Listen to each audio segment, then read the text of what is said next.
A Pros List exclusive. Hey, friend. What's up, bud? How are you? Good, man. How are you doing? Good, good. I appreciate you taking the time on your Friday afternoon to join me. Yeah, absolutely. Looking forward to it. How are things? Good, good. Things are good. On a little golf trip right now, so having some fun. Nice. Where are you guys? Yeah. Mesquite, Nevada. Where is that? So it's about an hour past Vegas. Okay. Yeah, How'd yeah, you maybe a shoot? little north. So How'd yeah, you it's play? good. A little rusty today. I haven't played in about 2 months, so Well, you've been busy. yeah, exactly. I've been a little busy, so that's all right. Nice, man. Yeah, So, yeah. with all your busyness, tell us a little bit about your postseason experience. That had to be pretty awesome, man.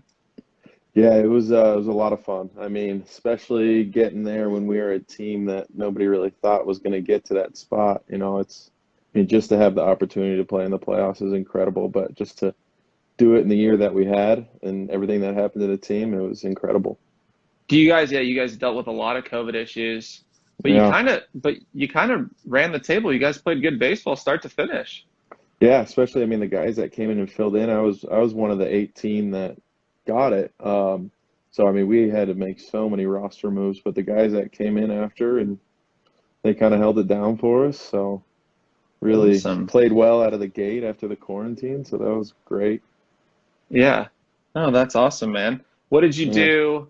So you got sick, but before that, when you were waiting Hmm. for your normal, your break, getting ready to go, hoping you guys Yeah. would get out there and have a season, what did you do to stay ready during that period when you weren't sure or, you know? Yeah. I mean, at that point, most things in California were closed down, so I was fortunate enough to have a set of dumbbells in my garage. So doing Yeah. garage workouts, going on runs, and thankfully my parents still had a cage in their backyard, so I could go hit there. Yeah, that's huge. I know I was Yeah. able to steal you for a bullpen, which was nice. I Yeah. Yep. appreciate Uh-huh. it. Yeah. No, it was getting me ready. Nice. Off-season wise, though, what are you normally doing? What is as opposed to your garage workouts, or is that typically in your routine? Not typically. So the place I work out is called the Office. It's in Yorba Linda off of Kramer. Okay. So Kramer and Orangethorpe, kind of in that area. Okay. So I work out there. They got all the cages, weight room stuff you need. So me and a few other players go work out there. And Nice. one of the guys, he's a player, Brandon Barnes, writes all the workouts. He's super into that stuff. Awesome. So yeah, we kind of get everything done there. That's legit. So you guys have a good little group there that keeps you guys motivated and keeps everyone pushing together. Yeah, so there's a steady group of, if you want to call it a group, it's three guys that I think the last 4 years we've worked out together. So Awesome. it's nice working out with the same guys every year. For sure. For sure. Mhm. Have you worked out there like since high school? What was your training like when you were a little bit younger? So I started working out there after the 2015 season. So already So into not professional always, baseball. yeah, already into professional baseball. Like first couple of years of pro ball were just kind of 24-hour fitnesses, kind of that whole thing. And then I got with these guys. And then college, honestly, in high school, I didn't work out a whole lot. It was just a lot of going to the cages, doing all the work there in practice and stuff like that. So You were just until a I, baseball guy. yeah, pretty much. The working Yeah. out thing wasn't a big part of it, but it was after that 2015 season, it was time to make her change and start working out and actually getting after it. So What led you to that point? Is that when you kind of knew that if I wanted to continue to further my career, this is what it was going to take? yeah, especially getting into I think it was after the first high A level year. I think the first time we played together, actually kind of seeing guys that were actually kind of getting after it and like seeing how they were doing and staying healthy all year and kind of staying in good shape all year. After seeing that, it's like, okay, I need to take this side of it a little more serious. So, Yeah. Nice, yeah, man. yeah. Cool. So as far as like obviously routine adjustment you've had to make as far as preparation, like in your off season, you definitely Mhm. updated what you do in the weight room. What about like maybe offensively or defensively? Have you changed your routines as far as how you prepare for going into a season? Are your focuses different? Are you all about getting as many live ABs? Kind of what's your preparation look like? Yeah, usually, I mean, it's kind of after the season, I'll take about a month off. And then offensively, it's kind of start with some tee and some flips early for the first month or so. And then it's overhand toss, getting into that. And then probably the last month or so, I'll try to get some live ABs in whenever I can, wherever I can. So it's kind of just like a progression. Nice. Okay. Yeah. Very cool. This is a question that I don't want to sound the wrong way, but so you've caught, I've thrown to you. I know you're an outstanding catcher. I've always loved working with you, but Thank you. as far as like defensive metrics goes in professional baseball now, which is kind of where the game has shifted and what really is heavily weighted, you grade off the charts as a receiver.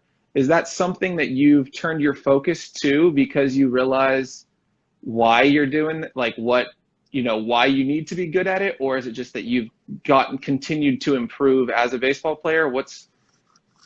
Yeah, I mean, I didn't start catching till college. So all that stuff, I mean, what came hardest for me was the blocking, the throwing.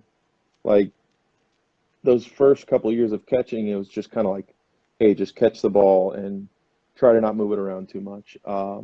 As I went on in pro ball, I kind of developed a little, like, pretty good receiving, but it wasn't really until I got to Miami in 2018 when the whole receiving, like I got to see the receiving numbers and all that stuff. So since then, it's obviously I still do all the blocking and the throwing stuff, but I mean, I know part of the receiving is a big part of kind of what's gotten to me where I'm at.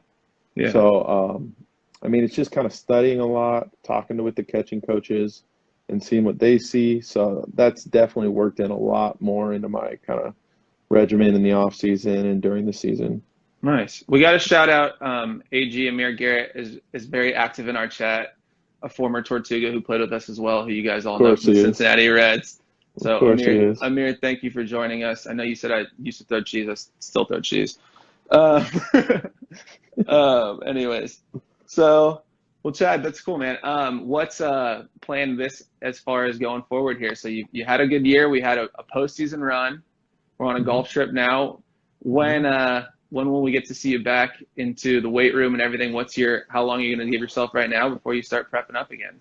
I mean, since the season went a little longer this year than normal, which is nice, probably middle of November, maybe first week of November, start getting back at it, easing my way into it on the offensive side and just kind of hit the weight room then and just kind of do normal as planned, try to get better and get ready for next year.